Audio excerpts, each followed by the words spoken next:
Hello दोस्तों, welcome back to Satya classes. मैं सतवीर यादव।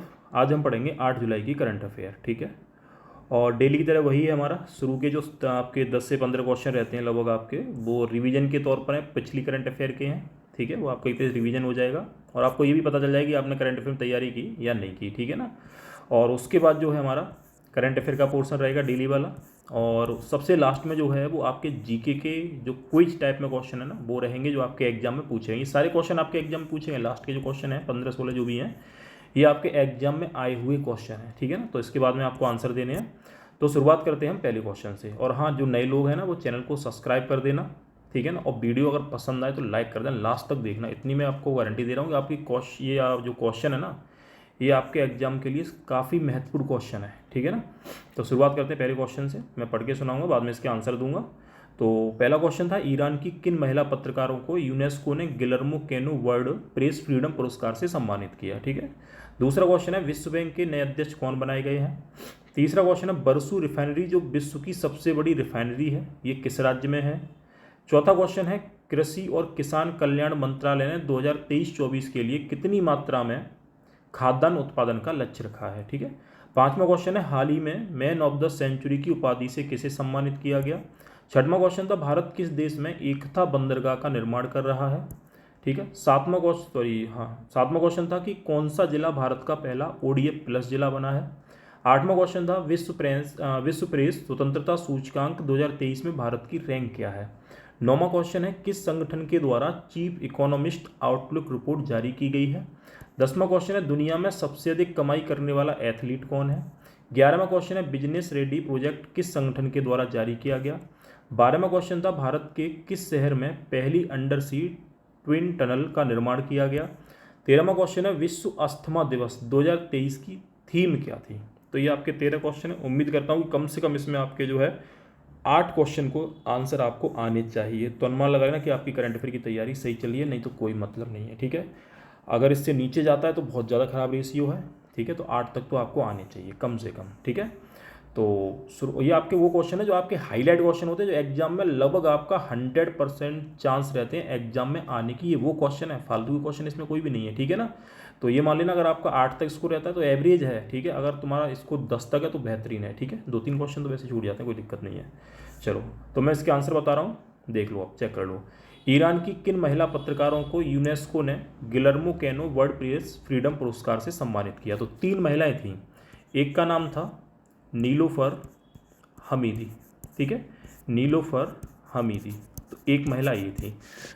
एक का नाम था इलाहेह इलाहेह मोहम्मदी। ठीक है, मोहम्मदी, एक ये थी। तीसरी महिला थी, इनका नाम था नरगिस मोहम्मदी।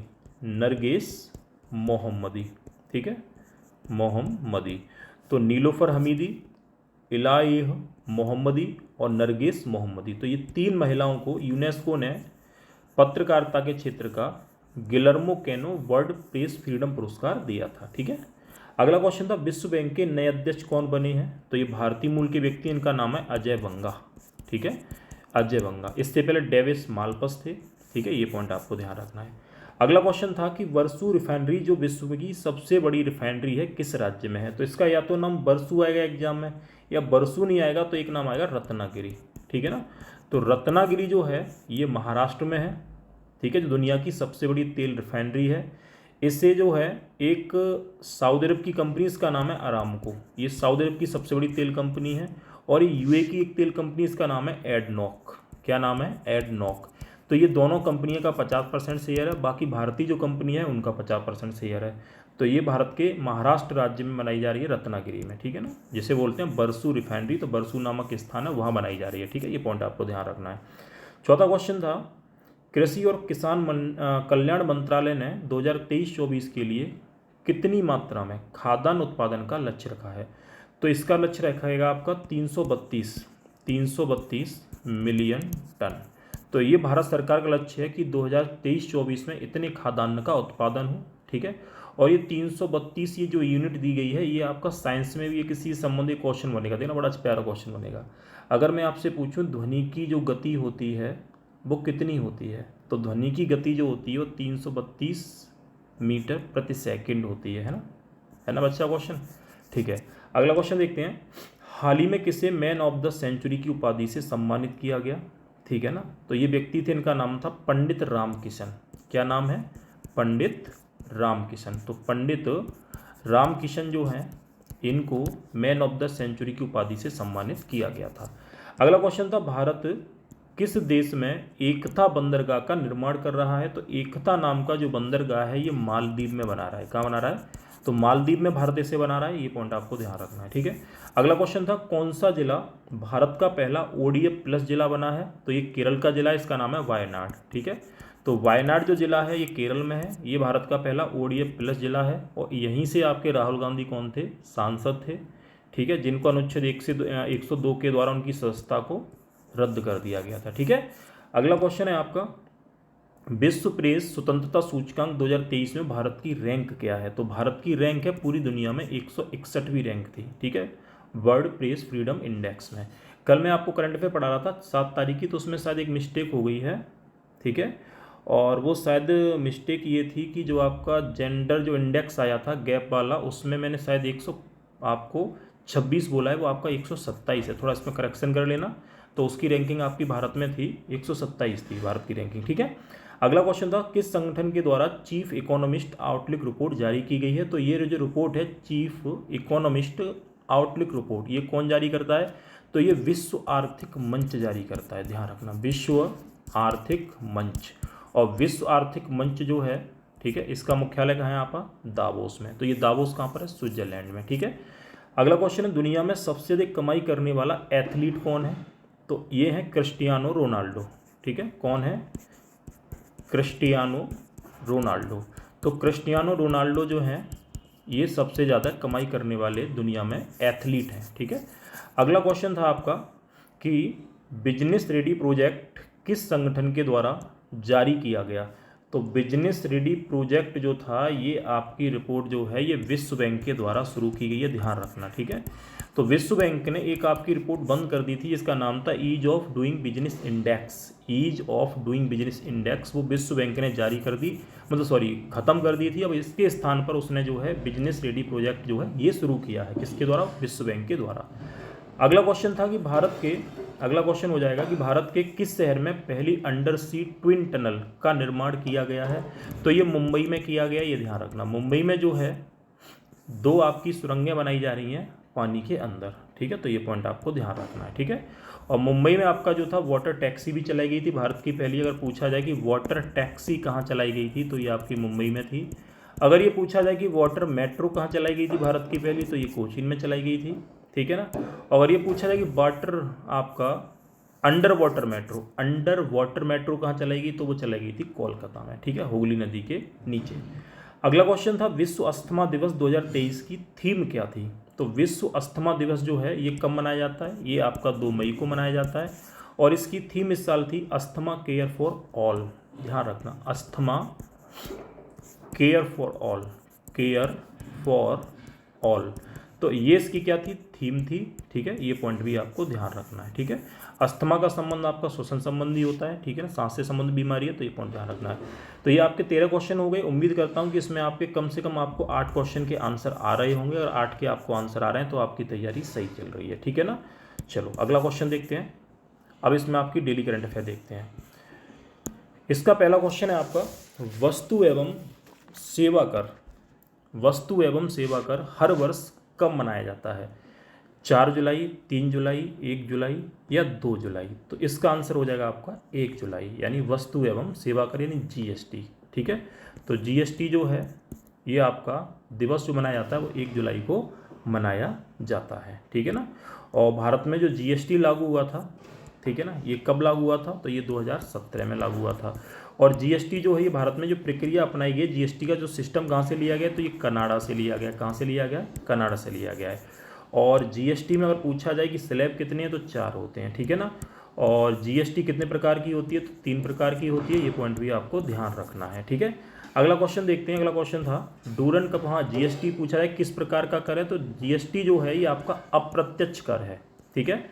अप्रत्यक्ष मतलब इनडायरेक्ट कर हो जाएगा GST, तो ये पॉइंट आपको ध्यान रखने हैं, ठीक है। एक तो होते हैं आपके डायरेक्ट यानी प्रत्यक्ष कर, ये थोड़ा समझना, प्रत्यक्ष कर होते हैं यानी डायरेक्ट कर होते हैं, एक होते हैं आपके इनडायरेक्ट यानी अप्रत्यक्ष, यानी वो कर जो हम सरकार को सीधा पे करें, सरकार के खाते में व्यक्ति जो है सीधा पे करे, वो आपका प्रत्यक्ष कर है, डायरेक्ट दे दिया। अप्रत्यक्ष जो कर रहेगा ये सरकार को सीधा पे ना करके किसी दूसरे के माध्यम से सरकार के पास जो टैक्स जाएगा उसे बोलेंगे अप्रत्यक्ष। जैसे अगर मैं बोलूँ, ये बताओ मुझे कि जो आपका ये इनकम टैक्स जो होता है वो कैसा है, तो इनकम टैक्स हम सरकार को डायरेक्ट पे करते हैं, ध्यान रखना, ठीक है। तो वो कैसा कर है, आपका प्रत्यक्ष कर है। अगर वहीं पूछा जाए कि कर होता है मनोरंजन कर, तो मनोरंजन जो कर होता है, जैसे हमने मूवी देखने गए, ठीक है ना, तो उसमें हमने टिकट खरीदी, टिकट पे आपके टैक्स लगेगा, वो टैक्स आपका हमने सरकार को डायरेक्ट दे दिया है, फिल्म वाले को दे दिया, तो आपका जो टॉकीज है वो आपका टैक्स लेगा, तो ये आपका अप्रत्यक्ष कर हो जाएगा। संपत्ति कर, जैसे हमने बैनाव वगैरह कराया तो स्टाम्प वगैरह हमने खरीदा तो उस पर जो टैक्स वगैरह लगा, तो हम सरकार को डायरेक्ट पे करेंगे तो आपका वो प्रत्यक्ष कर हो जाएगा, ठीक है। पूछा जाए सीमा शुल्क जो लगेगा, तो सीमा शुल्क जो है इनडायरेक्ट है, हमने सरकार को पे नहीं किया, हमने किसे पे किया है, यानी जो भी संस्था व्यक्ति है उसको पे किया है, तो ये पॉइंट ध्यान रखना है। वस्तु एवं सेवा कर जो है कैसा कर है, आपका अप्रत्यक्ष कर है, ठीक है। अगला क्वेश्चन है डूरंड कप 2023 का आयोजन किस शहर में होगा, तो पहला मुंबई, दूसरा कोलकाता, तीसरा चेन्नई और चौथा आपका हैदराबाद।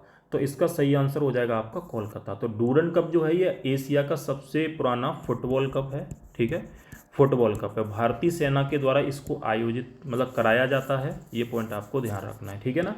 और एक आपका क्लब है, इसका नाम है मोहन बागान क्लब, ध्यान रखना, मोहन बागान क्लब।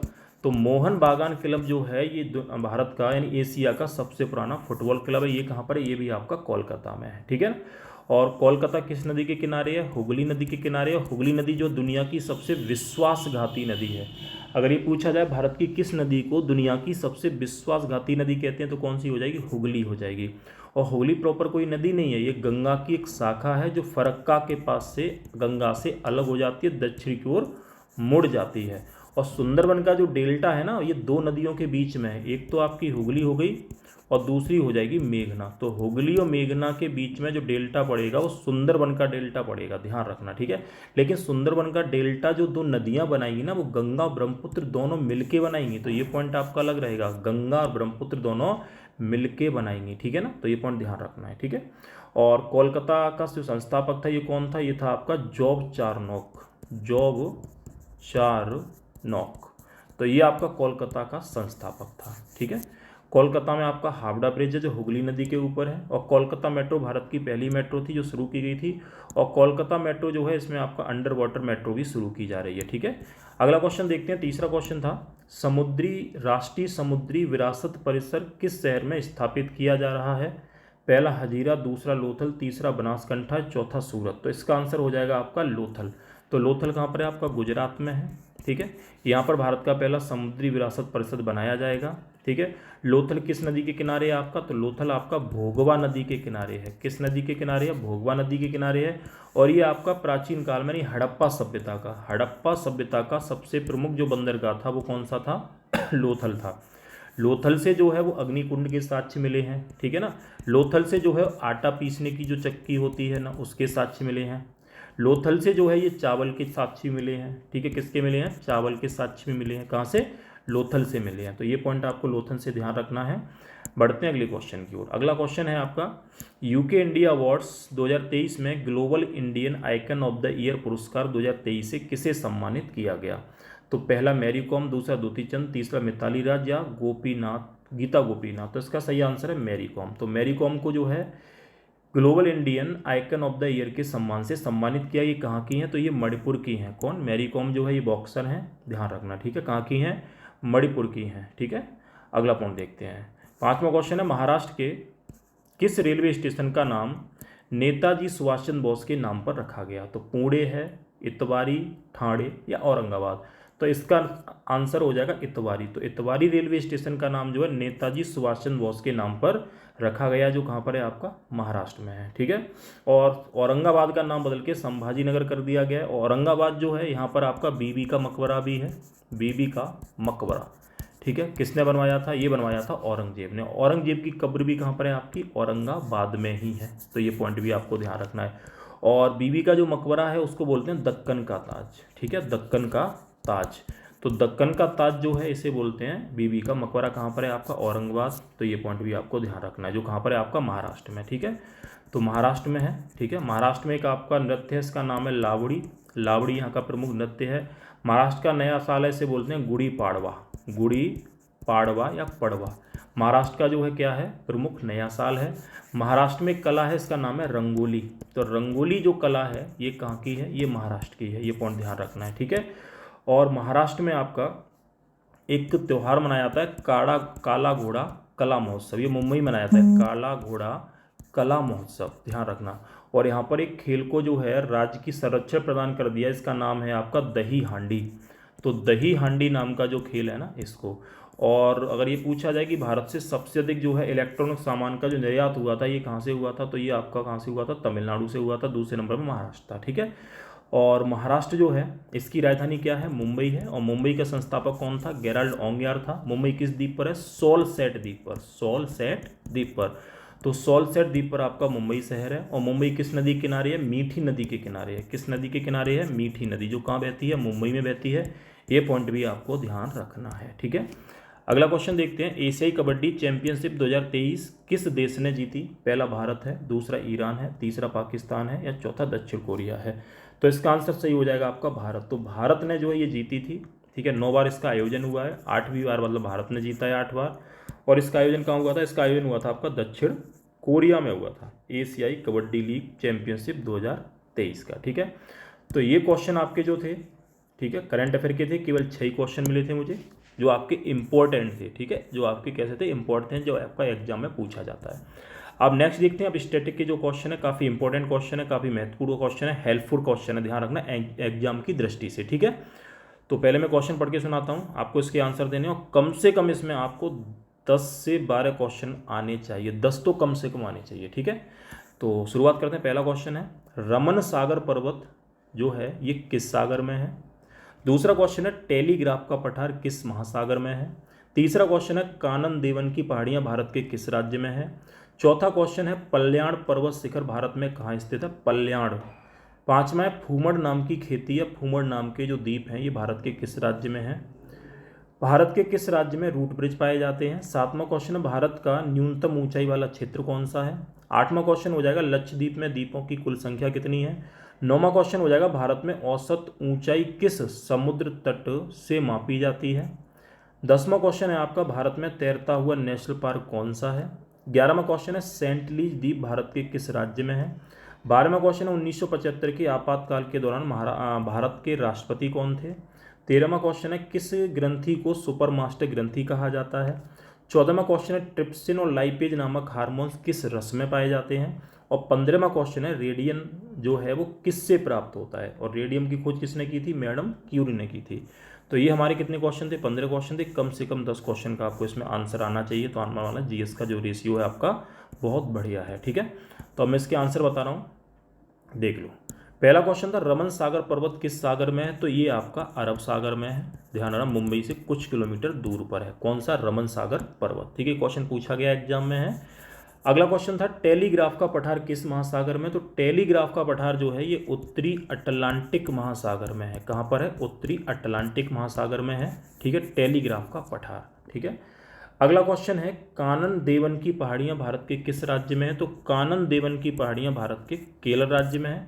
केरल में एक आपकी कार्डमम पहाड़ियाँ भी पड़ती हैं। कौन सी पहाड़ियाँ हैं? कार्डमम पहाड़ियाँ हैं। और इन कार्डमम पहाड़ियों में एक दर्रा भी है जिसका नाम है सैनकोटा। ठीक है, तो सैनकोटा नाम का जो पास या दर्रा है ना, ये आपका कार्डमम की पहाड़ियों में केरल में है। ठीक है, अगला क्वेश्चन है, पल्याण शिखर भारत में कहाँ स्थित है? तो इस पल्याण शिखर का एक नाम और है सैंडल पीक। तो ये आपकी अंडमान निकोबार की सबसे ऊंची चोटी है, पल्याण पर्वत शिखर जो है वो। अगला क्वेश्चन था, फूमड़ी नाम की खेती भारत के किस राज्य में होती है? तो फूमड़ी नाम की जो खेती है वो मणिपुर में होती है। ये पॉइंट आपको ध्यान रखना है। मणिपुर में कहाँ होती है? तो मणिपुर में एक झील है जिसका नाम है लोकटक झील। क्या नाम है? लोकटक। तो लोकटक नाम की झील जो है ये मणिपुर में और पूर्वोत्तर भारत की ताजे पानी की सबसे बड़ी झील है। ये पॉइंट आपको ध्यान रखना है। भारत के किस राज्य में रूट ब्रिज पाए जाते हैं? रूट यानी जड़ों से जो निर्मित ब्रिज होते हैं, नदियों के ऊपर जो पुल बन जाते हैं, ये आपके मेघालय राज्य में है। कहाँ पर है? मेघालय। तो मेघालय में ध्यान रखना है आपको। अगला क्वेश्चन था, भारत का न्यूनतम ऊंचाई वाला जो क्षेत्र है वो कौन सा है? तो ऊंचाई जो आपकी न्यूनतम है भारत में सबसे कम है वो है कुट्टानाड़ा, ध्यान रखना, कुट्टानाड़ा। तो कुट्टानाड़ा है कहाँ पर, तो ये केरल में है। तो कुट्टानाड़ा जो है भारत में सबसे न्यूनतम ऊंचाई वाला क्षेत्र है, ये पॉइंट आपको ध्यान रखना है। लक्षद्वीप में द्वीपों की कुल संख्या कितनी है, तो इसमें सबसे जो है द्वीपों की संख्या 36 है। सबसे बड़ा द्वीप जो है वो है मिनिकॉय, ठीक है। तो मिनिकॉय द्वीप भी यहाँ पर है। बंगाराम द्वीप जो है वो भी आपका कहाँ पर है, लक्षद्वीप में। और लक्षद्वीप समूह जो हैं ये आपके मूंगे की चट्टानों से बने हुए, यानी कोरल रीफ, कोरल रीफ यानी संगमरमर या मूंगों की चट्टानों से बने हुए हैं, ठीक है। अगला क्वेश्चन देखते हैं। और ध्यान रखना, लक्षद्वीप में जो भाषा बोली जाती है, क्वेश्चन कई बार मैंने एग्जाम में देखा है। तो लक्षद्वीप में जो भाषा बोली जाती है, प्रमुख जो भाषा है ना, वो आपकी मलयालम है, ठीक है, मलयालम, ध्यान रखना। और दूसरी जो भाषा है वो महल भाषा है, क्यों, मालदीव में जो भाषा बोली जाती है वो महल बोली जाती है। तो पहली भाषा आपकी मलयालम है, दूसरी महल है, ध्यान रखना। ये क्वेश्चन एग्जाम में मैंने कई बार आपका देखा है। अगला क्वेश्चन है, भारत में औसत ऊंचाई किस समुद्र तट से मापी जाती है, तो इसका आंसर है चेन्नई से मापी जाती है। चेन्नई जो था इसका प्राचीन नाम था मद्रास। क्या नाम था, मद्रास था। और चेन्नई में भारत का सबसे बड़ा समुद्री बीच है, इसका नाम है मैरीना। तो मैरीना नाम का जो समुद्री बीच है ये कहाँ पर है आपका, चेन्नई में है। तो ये पॉइंट भी आपको ध्यान रखना है। 10वां क्वेश्चन था, भारत में तैरता हुआ नेशनल पार्क कौन सा है, तो तैरता हुआ नेशनल पार्क जो है इसका नाम है केबुल लामजाओ। क्या नाम है, केबुल लामजाओ। तो केबुल लामजाओ जो है ये मणिपुर में, और मणिपुर में है कहाँ पर, तो केबुल लामजाओ जो है ये मणिपुर में आपका पड़ेगा। एक झील है, इसका नाम है लोकटक झील। क्या नाम है, लोकटक। तो लोकटक झील अब मणिपुर में, और पुलिकट झील जो है ये आपकी आंध्र प्रदेश में है। ध्यान रखना, आंध्र प्रदेश और तमिलनाडु की सीमा पर है पुलिकट और ये लोकटक। इसमें कन्फ्यूजन रहता है एग्जाम में, जब भी ये पूछा जाता है तो बड़ा कन्फ्यूजन पैदा करता है कि लोकटक कहाँ पर है, मणिपुर में, पुलिकट कहाँ पर है, तो ये आपकी आंध्र प्रदेश में है प्रॉपर। वैसे ये तमिलनाडु की सीमा से भी लगी हुई है, ठीक है। तो ये पॉइंट आपको ध्यान रखना है। अगला क्वेश्चन था, सेंटली द्वीप भारत के किस राज्य में है या कहाँ स्थित है। सेंटली द्वीप जो है ये अंडमान निकोबार में है, ठीक है। तो अंडमान निकोबार में ये द्वीप है, और यहाँ पर आपकी सेंटलीज नाम की जनजाति भी रहती है, जो एक आदमखोर जनजाति मानी जाती है, ध्यान रखना। अगला क्वेश्चन है 12वां है, 1975 के आपातकाल के समय भारत के राष्ट्रपति कौन थे, तो इनका नाम था फखरुद्दीन, ठीक है, फखरुद्दीन अली अहमद, ठीक है। फखरुद्दीन अली अहमद जो थे ये इस समय राष्ट्रपति थे। 1975 में प्रधानमंत्री इंदिरा गांधी थी, और ये आपातकाल लगाया गया था इंदिरा गांधी के द्वारा, ठीक है। अगला क्वेश्चन है, किस ग्रंथि को सुपर मास्टर ग्रंथि कहा जाता है, तो इसका नाम है हाइपोथैलेमस। हाइपोथैलेमस। तो हाइपोथैलेमस जो है ये सुपर मास्टर ग्रंथि है। किस, और तुम कन्फ्यूज हो आपकी कि जो पीयूष या पिट्यूटरी जो ग्रंथि है ये ग्रंथि आपकी मास्टर ग्रंथि है, और हाइपोथैलेमस सुपर मास्टर ग्रंथि है, ध्यान रखना, ठीक है। अगला क्वेश्चन था, ट्रिप्सिन और लाइपेज नाम के जो एंजाइम जो होते हैं, यानी सॉरी हार्मोन्स लिखा हुआ है ना, तो ट्रिप्सिन और लाइपेज नाम के हार्मोन्स नहीं होते, ये एंजाइम होते हैं, ध्यान रखना। क्या होते हैं, एंजाइम। ये किस रस में पाए जाते हैं, तो ये आपका अग्न्याशय रस जो होता है, अग्न्याशय रस, तो उसमें पाए जाते हैं ट्रिप्सिन और लाइपेज नाम के एंजाइम। और ट्रिप्सिन प्रोटीन को बचाता है, लाइपेज आपका वसा को बचाता है, ठीक है। अगला क्वेश्चन है आपका, रेडियम किससे प्राप्त होता है, तो रेडियम जो है ये पिच ब्लेड से प्राप्त होता है, ध्यान रखना, पिच ब्लेड। और पिच ब्लेड की खोज किसने की थी, मैडम क्यूरी और पियरे क्यूरी दोनों ने की थी। और रेडियम की खोज किसने की थी, तो रेडियम की खोज भी आपकी मैडम क्यूरी ने की थी। उम्मीद करता हूँ ये वीडियो आपके लिए काफ़ी हेल्पफुल होगा, ठीक है। तो अगर वीडियो पसंद आई हो ना तो इसको लाइक ज़रूर कर देना, ठीक है ना। और जो नए लोग हैं ना वो चैनल को सब्सक्राइब कर देना, ठीक है। अभी मैं आपका ये शुरू करंट का तो मैंने शुरू कर ही दिया है ना, डेली वाला, ठीक है। उसके बाद जो है 2 दिन में मैं आपका यूपी स्पेशल के जो क्वेश्चन है ना चैप्टर बाई चैप्टर में आपको कराऊंगा।